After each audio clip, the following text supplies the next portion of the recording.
for it? Alright. So my name is Fernando Mata Cordero. My computing ID is FM5EW. And the name of my story, I think, would be a failed vote. And that is because, so just to give you an idea of the setting, it was my first year, and the primaries were coming up of the 2016 presidential election. Now, I didn't realize it was going to be a fateful election or anything like that. It was just the beginnings. But I was really excited about going to vote because I just turned 18 and I am a citizen, but I wasn't always a citizen.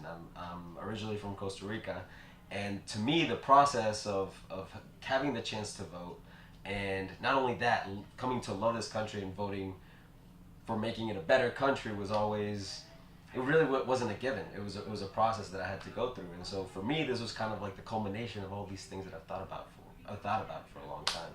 And so I took a bus. I had to go to a battery place, a computer place beforehand, before I got to go to the school and to vote. And I got there about 40 minutes early, and I sat down and I went to the Cavalier Diner while I waited for the store to open, and I met this man, and his name was Ben, and he was about 80 years old, and or at least he looked like it, and he was wearing a suit and tie.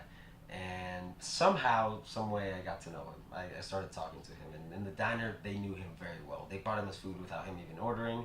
Clearly, was a regular. And I told him I was gonna go vote, and I was so excited. And he nodded quietly, and ultimately, he told me about his life, and he played piano at a retirement home, and was a veteran, and it was a nice conversation, but ultimately I had to go to the store to kind of check out my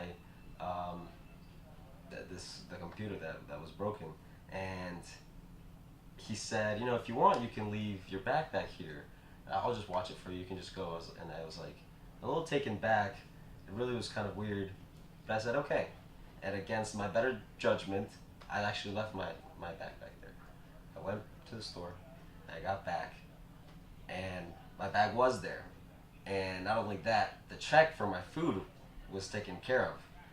And he said, hey, I can give you a right to go vote. I think you have a nice little story, and I'll take you there. Well, turns out he drove me there. I didn't know anything about voting at the time.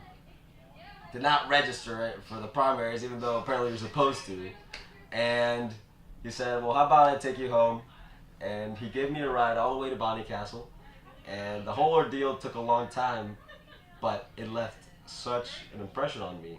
And in hindsight, it was really one of the few moments, positive moments, throughout this whole political process, which kind of clouded my first year and in my second year, and everybody's lives, right? But it was really a beautiful moment, and one that I kind of remember, and one that now as a fourth year, looking back, really makes me think positively of Charlottesville and the community that we're in. So, yeah, thanks for giving me the chance to tell that story. I haven't told it a lot. So No, that's no problem.